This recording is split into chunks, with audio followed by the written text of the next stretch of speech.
자, 우리 사랑하는 여러분들, 영상으로 여러분들을 뵙습니다. 이 전국적으로 확산되고 있는 이 코로나19 바이러스는 국가적인 재난입니다. 자, 이 재난 가운데 여러분들의 믿음이 흔들리지 않고 예수님과 함께 끝까지 동행하시기를 주님의 이름으로 권고를 드립니다. 자, 이 코로나 바이러스는 하나님이 내 삶에 주시는 시험으로 여기시고 이 시험에 합격을 해서 더 큰 믿음으로 칭찬받는 여러분들이 다 되시도록 주님의 이름으로 축원합니다. 자, 이 지금과 같은 이 고난의 때일수록 우리 믿는 사람들에게 가장 필요한 것은 믿음의 자세입니다. 어느 시대든지 믿음의 자세가 특별한 사람들이 고난과 시련을 이기고 더 큰 믿음으로 칭찬을 받았습니다. 우리가 신앙생활 하다 보면 의외 뜻밖의 이야기들을 많이 보게 됩니다. 저분은 믿음이 전혀 없는 것 같은데, 그런데 의외로 이 믿음이 강한 그런 사람들을 만날 때가 있습니다. 또 반대로 저분은 믿음이 아주 순수하고 강한 것 같은데 어떤 사건 앞에서 의외로 믿음이 무너지고 불신앙적인 모습을 볼 때 우리는 뜻밖의 모습을 보게 되죠. 저는 목회하면서 오히려 그 반대 사람들을 많이 봤습니다. 저분은 내가 볼 때 믿음이 없는 것 같은데 겪어보니까 그 신앙이 확신으로 가득 차 있는 분들, 그래서 더 어려울 때일수록 더 많이 헌신하고 더 많이 충성하는 그런 사람들을 많이 보아왔습니다. 그런 모습을 볼 때 저는 참으로 뜻밖의 그 사건, 뜻밖의 일을 보는 그 느낌을 갖습니다. 기독교 2000년 역사를 돌아봐도 이러한 일들은 많이 나타났습니다. 기독교가 박해를 받던 시기에 많은 분들이 목숨을 바쳐 순교를 했습니다. 하지만 이 교회 지도자들 가운데 예수님을 부인하고 떠난 사람들이 있었습니다. 이런 모습을 보는 것은 참으로 뜻밖의 일인 겁니다. 예수님 당시에도 마찬가지였죠. 그때 당시 예수님 주변에 믿음이 가장 좋아야 할 사람들이 있었습니다. 어떤 사람들입니까? 제자들입니다. 제자들 가운데서도 특별히 베드로와 야고보와 요한, 이 세 사람의 믿음은 당연히 좋아야 했습니다. 이 세 명의 제자들은 예수님으로부터 특별한 사랑을 받은 제자들이었기 때문이죠. 애제자라고 하는 말을 들을 정도로 그들은 다른 제자들보다 비교해서 많은 사랑을 받았습니다. 예수님을 가장 가까이서 모신 사람들이기도 했죠. 또한 예수님의 말씀을 직접 듣는 그런 사람들이기도 했습니다. 그러므로 당연히 다른 사람들보다 믿음이 훨씬 좋아야 될 그런 사람들이었죠. 그런데 우리가 복음서를 읽다 보면 깜짝 놀라게 됩니다. 왜냐하면 예수님께서 이 대표적인 제자들에게 이런 말씀을 자주 하셨기 때문이죠. 어찌하여 너희들은 믿음이 없느냐? 믿음이 적은 자들아, 도대체 너희 믿음이 어디 있느냐? 제자들이 믿음이 없다는 책망을 더 많이 받은 겁니다. 일반인들은, 평신도들은 믿음이 크다고 칭찬을 받는데 제자들은 믿음이 없다고 책망을 받은 겁니다. 이런 모습을 보는 건 역시 뜻밖의 일인 것이죠. 백부장이 예수님께 칭찬을 받은 것도 뜻밖의 일입니다. 백부장은 로마에서 파견된 군대 장교입니다. 이방인이었다는 말입니다. 그의 신하가 병들어 눕게 됐습니다. 그래서 그가 예수님을 찾아와서 자기 신하의 병을 고쳐달라고 간청을 하게 되죠. 백부장이 예수님께 이렇게 말합니다. 우리 집에 오시지 않고 말씀만 하셔도 내 신하가 나을 것입니다. 다른 사람 같았으면 저희 집에 오셔서 내 신하에게 손을 얹어 기도해 주시면 내 신하가 나을 것입니다. 이렇게 말했을 겁니다. 지금도 우리는 늘 그렇게 말하고 있지 않습니까? 그런데 이 이방인 백부장은 달랐습니다. 이 백부장의 말 속에는 그 마음 속에 예수님에 대한 확고한 아주 특별한 믿음의 자세가 있었다고 하는 증거입니다. 예수님이 그 백부장에게 말씀했죠. 마태복음 8장 10절 보시면 예수께서 들으시고 귀히 여겨 쫓는 자들에게 이르시되 내가 진실로 너희에게 이르노니 이스라엘 중 아무에게서도 이만한 믿음을 만나보지 못하였노라. 백부장이 이방인이었지만 이스라엘 백성들 가운데 이 사람만한 믿음을 가진 사람을 내가 보지를 못했다 했습니다. 예수님은 자신들을 선민이라고 자랑하던 이스라엘 백성들보다도 오히려 그 영적으로 차별받는 이방인 이 백부장의 믿음이 더 크다고 칭찬을 하신 겁니다. 이런 모습을 보는 것 또한 참으로 뜻밖의 일인 겁니다. 오늘 이 본문 속에 수로보니게 여인 이야기도 아주 뜻밖의 이야기입니다. 자, 이 이야기는 마태복음에도 기록된 이야기죠. 마태복음 15장 28절 보시면 이에 예수께서 대답하여 이르시되 여자여 네 믿음이 크도다 네 소원대로 되리라 하시니 그때로부터 그의 딸이 나으니라 그랬습니다. 예수님이 이 여인에게 네 믿음이 크다고 칭찬을 한 겁니다. 그렇다면 여러분, 왜 이와 같은 의외의 일들, 뜻밖의 일들이 왜 일어납니까? 믿음에 대한 자세가 특별하기 때문입니다. 수로보니게 여인이 큰 믿음을 소유하게 되고 자신과 딸의 인생의 문제가 해결된 것도 그에게 믿음을 대하는 자세가 아주 특별했기 때문입니다. 그렇다면 여러분, 이 여인이 믿음에 대해서 어떤 자세를 가졌으며 또한 저와 여러분들이 믿음에 대해서 어떤 특별한 자세를 가져야 되겠습니까? 가장 먼저는 신앙생활에 불리한 모든 환경을 극복을 해야 합니다. 그런 사람이 큰 믿음을 소유하게 됩니다.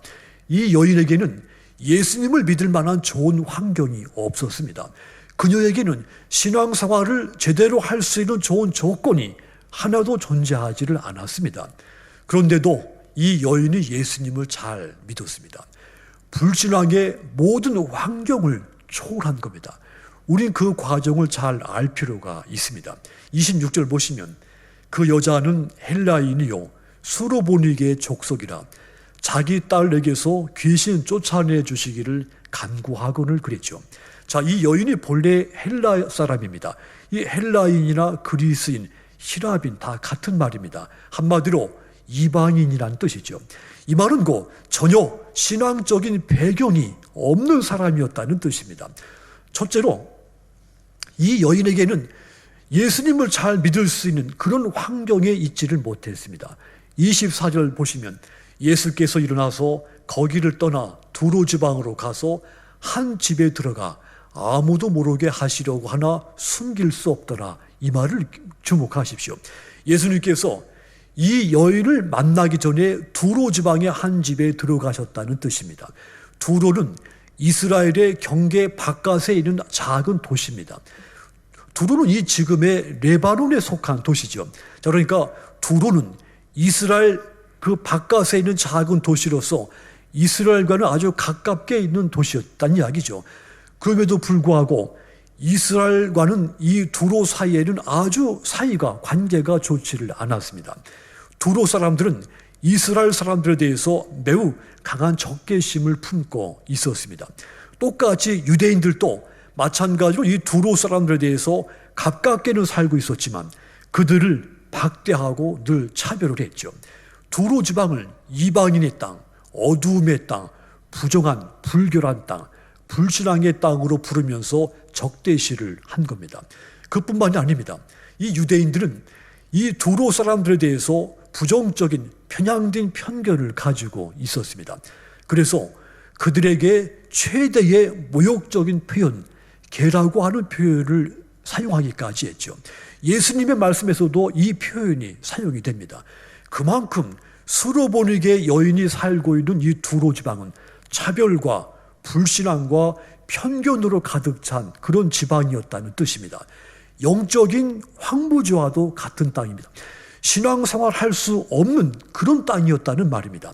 그런데 어느 날 예수님께서 바리새인들과 논쟁을 마친 다음에 휴식을 취하기 위해서 이 두로 지방에 가신 것이고 그곳에서 뜻밖에도 예수님을 믿고 예수님을 사랑하고 예수님을 신뢰했던 아름다운 믿음의 여인을 만나게 된 겁니다. 자, 어떻게 이 이방인 가운데 이렇게 큰 믿음을 가진 사람이 있을 수가 있었겠습니까? 신앙적인 배경이 전혀 황무지인 그곳에 어떻게 네 믿음이 크다 칭찬을 받을 만한 이런 사람이 나올 수가 있었겠습니까? 이것은 그녀가 신앙생활에 불리한 모든 환경들을 극복했기 때문에 가능한 것입니다. 여러분, 우리에게는 예수 믿기 좋은 환경만 내게 있는 것이 아닙니다.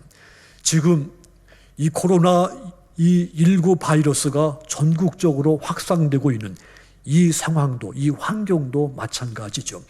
이 상황에서는 우리가 믿음을 굳건하게 지키는 것이 아주 힘든 상황입니다. 우린 지금 온라인으로 예배를 드리고 있습니다. 모든 믿음의 교제가 다 중단된 상황에 있습니다. 저에게는 여러분들의 얼굴을 직접 보지 못하는 것이 가장 견디기 힘든 일입니다. 그만큼 지금 우리가 신앙생활하기에 어려운 환경에 처해 있는 겁니다. 하지만 여러분, 이러한 환경이 결단코 저와 여러분들을 예수님으로부터 멀어지게 할 수 없습니다. 이 고난의 때일수록 신앙생활하기에 어려운 모든 환경들을 극복해내시기를 주님의 이름으로 권고를 드립니다. 그리하여 사랑하는 여러분들도 여기 수로보니게 여인과 같이 큰 믿음을 갖게 되시고 여러분들과 자녀들의 인생에 어떤 문제가 됐든지 모두 해결되시기를 주님의 이름으로 축원합니다. 또 두 번째로 이 여인은 냉소적인 거절을 극복해냅니다. 그래서 네 믿음이 크다고 칭찬을 받게 되는 겁니다. 26절 보시면 그 여자는 헬라인이요 수로보니게 족속이라 자기 딸에게서 귀신 쫓아내 주시기를 간구하거늘 그랬습니다. 자, 이 여인에게 예쁜 딸이 있었는데 그 딸이 귀신 들려서 아름다운 모습이 다 사라지고 만 겁니다. 여인이 자기 딸에게서 이 추하고 악한 귀신을 쫓아내 달라고 예수님께 간청을 한 겁니다. 하지만 예수님이 이 여인에게 어떻게 말씀을 했습니까? 27절 보시면 예수께서 이르시되 자녀로 먼저 배불리 먹게 할지니 자녀의 떡을 취하여 개들에게 던짐이 마땅치 아니하니라 그랬습니다. 자, 이 대답은 예수님이 여인에게 첫 번째 대답하신 내용입니다. 자, 이 대답이 여인의 간청을 받아주신 것일까요? 아니면 거절한 겁니까? 거절한 겁니다. 거절도 그냥 거절한 것이 아닙니다. 아주 모욕에 가까운 거절을 당한 겁니다. 차갑고 냉소적으로 거절을 한 겁니다. 자녀들을 먼저 먹여야 된다. 자녀들의 빵을 뺏어서 개한테 던지는 것은 옳지 않다. 어떤 사람이 이 부분에 대해서 예수님께서 말씀하신 이 부분에 대해서 흥분하는 사람도 있습니다. 예수님도 이방인과 위부인, 타자에 대해서 차별과 편견을 가지고 있다고 비판하는 사람들도 있습니다. 어떤 예수님의 이 대답만 놓고 보면 충분히 오해할 수가 있는 부분이죠. 하지만 예수님의 이 대답은 편견에 사로잡힌 대답이 아닙니다. 왜냐하면 그 다음에 예수님이 이 여인에게 하신 말씀을 보면 알 수가 있습니다.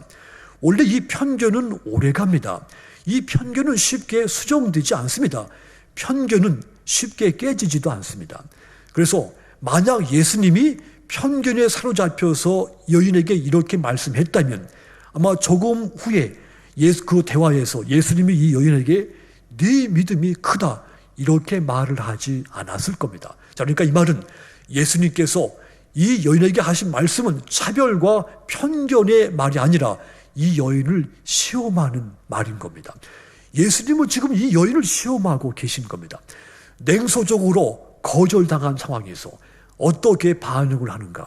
바로 이 시험에서 이 여인의 진짜 믿음을, 그 중심의 믿음을 확인하고 싶었던 겁니다. 여러분, 삶이라고 하는 것은 하나님이 주시는 시험의 장인 것입니다. 하나님은 마치 시험 감독관처럼 저와 여러분의 삶의 모든 과정을 지켜보고 계십니다. 자, 그러니까 하나님은 지금 우리를 시험하시면서 우리가 그 시험에 대해서 어떻게 반응하고 있는가를 지켜보고 계신 겁니다. 하나님의 시험은 때로 무자비할 만큼 매몰차고 냉소적으로 내게 다가오기도 하죠. 구약의 욥을 시험한 것 같이, 이 본문의 수로보니게 여인을 시험한 것 같이 하나님은 우리도 그와 같이 냉소적으로 차별하고 냉소적으로 거절하는 그런 방식으로 시험할 때가 있습니다. 하지만 이 여인은 이 시험에서 합격을 합니다. 차갑고 냉소적인 거절을 당하지만 그럼에도 불구하고 이 시험을 통과를 해냅니다. 이것이 큰 믿음을 갖게 만든 겁니다. 냉소적인 거절을 극복했기 때문에 이전보다 더 큰 믿음을 가질 수가 있게 됐고, 자신과 딸의 인생의 문제가 해결이 될 수가 있었던 겁니다. 누가복음 18장도 보면 이와 유사한 말씀이 있습니다. 한 과부가 불의한 재판관을 찾아가서 정당한 판결을 내려달라고 간청을 하죠. 자, 그런데 이 불의한 재판관은 그녀의 재판을 요청을 받아주지 않습니다. 그래도 이 과부가 포기하지 않고 계속해서 나는 억울하니 내게 정당한 이 진정한 판결을 내려달라고 간청을 하죠. 호소하고 또 호소하고, 그래도 안 들어주면 또다시 찾아와서 호소하곤 했습니다. 그래도 이 불의한 재판관은 정당한 판결을 내려주지를 않죠. 재판관은 이 여인을 무시한 겁니다. 혼자 사는 여인인데다가 가난하기도 하고 배경도 없는 것 같고, 심지어는 재판관이 볼 때 무식해 보이기까지 했기 때문이죠. 하지만 그래도 이 과부는 다시 찾아와서 간청하고 또 간청했습니다. 그러자 이 불의한 재판관도 이 과부가 나를 몹시 괴롭힌다고 생각했습니다. 지금만 괴롭히는 것이 아니라 아마도 이 과부는 나를 평생 괴롭힐 것이라고 생각을 하죠. 그래서 귀찮아서 이 과부의 간청을 들어주게 됐다는 이야기입니다. 여러분, 이 과부가 불의한 재판관에게서 처음 느꼈을 기분은 어떠했겠습니까? 아마도 자기가 지금까지 살아온 그 인생에서 가장 매몰차고 냉소적인 거절을 당한 기분을 느꼈을 겁니다. 재판관이 정의로운 재판을 기피한 겁니다. 과부를 무시한 겁니다. 과부는 매몰차게 거절을 당한 것입니다. 하지만 이 과부는 그런 냉소적인 거절을 당하지만 이것을 극복을 해냈죠. 그리하여 마침내 억울함을 풀게 됩니다. 여러분, 수르보니게 여인이 그와 같습니다. 냉소적인 거절을 당했지만 그래도 이 상황을 극복을 해낸 겁니다. 그리하여 이방인이면서도 가장 큰 믿음을 소유하게 됐고, 자신과 딸의 인생의 문제가, 근본적인 문제가 해결이 될 수 있었던 겁니다. 여러분, 우리는 나의 기도에 응답하지 않은 하나님의 거절을 마주할 때가 있습니다. 하나님의 거절은 내가 더 성숙해지기를 기다리시고, 내가 회개하고 돌아오기를 기다리시고, 내가 교만을 버리고 겸손해지기를 기다리시는 거절일 때가 많습니다. 그런데 우리는 그와 같은 하나님의 거절을 받아들이지 못해서 낙심하고 믿음을 포기할 때가 있습니다. 하지만 여러분, 이런 냉소적인 거절마저도 극복하셔야 됩니다. 거절을 당하지만 포기하지 말고 낙심하지 않으면 마침내 나로 큰 믿음을 소유할 수가 있게 되는 겁니다. 그리하여 그 믿음이 나의 인생의 모든 문제를 해결하고 나로 구원에 이르게 만드는 것입니다. 좋은 말만 듣고 칭찬만 듣고 또 좋은 결과만 누리게 되는 것은 큰 믿음이 되지 못합니다. 반대로 무시도 당하고 거절도 당하고 또 편견의 대상이 되기도 하고 또 철저하게 따돌림을 당하기도 하지만 이 모든 상황을 극복할 때 마침내 큰 믿음이 되는 겁니다. 여러분들 속에도 수르보니게 여인같이 차갑고도 냉소적으로 거절을 당하더라도 이를 극복해내서 마침내 큰 믿음을 소유하게 되시고 여러분들과 자녀들의 어떤 문제라도 해결되시는 놀라운 역사가 있기를 주님의 이름으로 축원합니다. 또한 이 여인에게 어떤 믿음의 자세가 있었는가 하면 이스라엘 백성들이 받고 남은 나머지 은혜, 부스러기 은혜라도 받으려고 하는 간절한 매달림의 자세가 있었습니다. 이것이 이 여인을 큰 믿음의 사람으로 만들어낸 겁니다. 예수님이 여인의 간청을 거절했지만 그러나 이 여인은 예수님에게 어떻게 말을 합니까? 28절 보시면 여자가 대답하여 이르되 주여 올소이다마는 상 아래 개들도 아이들이 먹던 부스러기를 먹나이다 그럽니다. 거절을 당했음에도 불구하고 계속해서 예수님께 매달린 겁니다.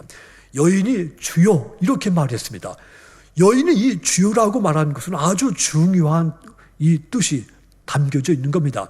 마가복음에서 예수님을 향해서 주여라고 처음으로 부른 사람이 이 여인입니다.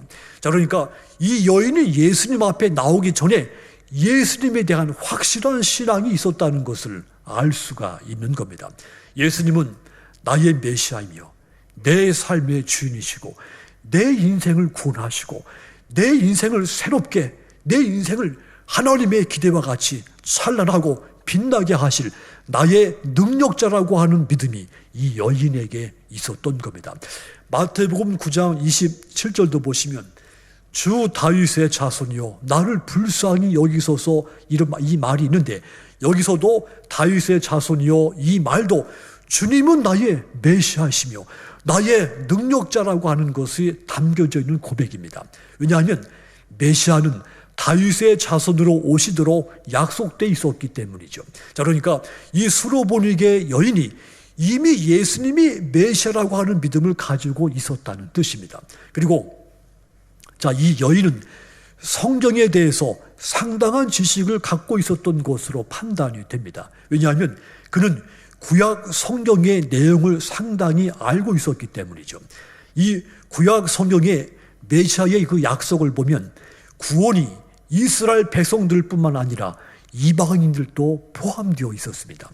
다시 말하면 구약 성서에 의하면 이 메시아의 구원과 은혜는 이스라엘 백성들뿐 아니라 이방인들도 받게 된다는 약속이라는 말입니다.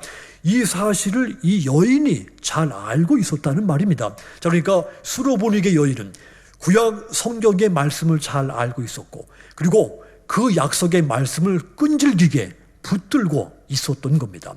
그리하여 자기의 간청을 거절하시는 주님 예수님을 향해서 그렇다면 주님, 나에게도 은혜를 주십시오. 이방인인 나에게도 은혜를 달라고 매달린 겁니다. 27절을 다시 자세히 보시면 중요한 단어가 있습니다. 예수께서 이르시되 자녀로 먼저 배불리 먹게 할지니 자녀의 떡을 취하여 개들에게 던짐이 마땅치 아니하니라. 여기서 이 먼저라고 하는 단어를 주목하십시오. 자, 이 여인이 말을 종합하면 이렇습니다. 그렇습니다. 먼저는 이스라엘입니다. 저는 그것을 이해했습니다. 하지만 그 다음은 이방인인 나도 포함되지 않습니까? 먼저 이스라엘 백성들이 받고 난 나머지의 은혜, 부스러기의 은혜이지만 그 은혜를 내게도 주십시오. 이렇게 간곡하게 매달린 겁니다. 여러분, 수로보니게 여인이 매달렸던 그 예수님은 누구든지 구하는 자에게 좋은 것을 주시는 우리의 주님이십니다. 마태복음 7장 7절 8절에서 구하라 그리하면 너희에게 주실 것이요 찾으라 그러면 찾을 것이요 문을 두드리라 그리하면 너희에게 열릴 것이니 구하는 이마다 받을 것이며 찾는 이가 찾아낼 것이며 두드리는 이에게는 열릴 것이라고 말씀했습니다. 예수님은 누구든지 구하고 찾고 두드리는 자에게 좋은 것으로 주시는 분입니다. 우리가 주님의 은혜를 간절히 사모하고 찾고 구하면, 두드리면 주님은 우리에게 갑절의 은혜를 베푸시는 분입니다. 문제는 간절하게 매달리는 것입니다. 수로보니게 여인이 예수님을 간절하게 매달렸습니다. 부스러기 은혜라도, 나머지 다 주고 난 나머지 은혜라도 달라고 간절하게 매달린 겁니다. 그리하여 그가 마침내 큰 믿음의 소유자, 자신과 딸의 인생의 모든 문제가 해결이 된 겁니다. 여러분 속에도 비록 다른 사람이 받고 난 나머지 은혜라도, 부스러기 은혜라도 받으려고 하는 그 간절하게 매달리는 믿음의 자세가 여러분 속에도 있기를 주님의 이름으로 권고를 드립니다. 그리하여 이 여인처럼 네 믿음이 크도다 칭찬을 받으며 뿐만 아니라 여러분과 여러분 자녀들의 인생에 어떤 문제가 됐든지 모두 해결되는 놀라운 역사가 있기를 주님의 이름으로 축원합니다. 사랑하는 성도 여러분, 신앙이 목적이라면 은혜는 그 과정입니다. 큰 믿음을 가지려면 믿음의 자세가 특별해야 됩니다. 수로보니게 여인이 네 믿음이 크다고 칭찬을 받고 자신과 딸의 인생의 문제가 해결된 것, 그가 불신앙의 모든 환경을 극복했고 차갑고 냉소적인 거절도 극복하고 다른 사람이 받고 난 나머지 은혜, 부스러기 은혜라도 받으려고 하는 그 간절한 매달림이 있었기 때문에 그가 이 큰 믿음의 소유자 인생의 모든 문제가 해결된 주인공이 될 수가 있었다 그랬습니다. 마찬가지입니다. 여러분들에게도 이 여인과 같은 믿음의 자세가, 특별한 자세가 있으셔서 주님으로부터 네 믿음이 크도다 칭찬을 받으시고 여러분과 또 자녀들의 인생의 모든 문제가 시원하게 풀리는 놀라운 축복의 역사가 있기를 주님의 이름으로 축원합니다. 기도하겠습니다.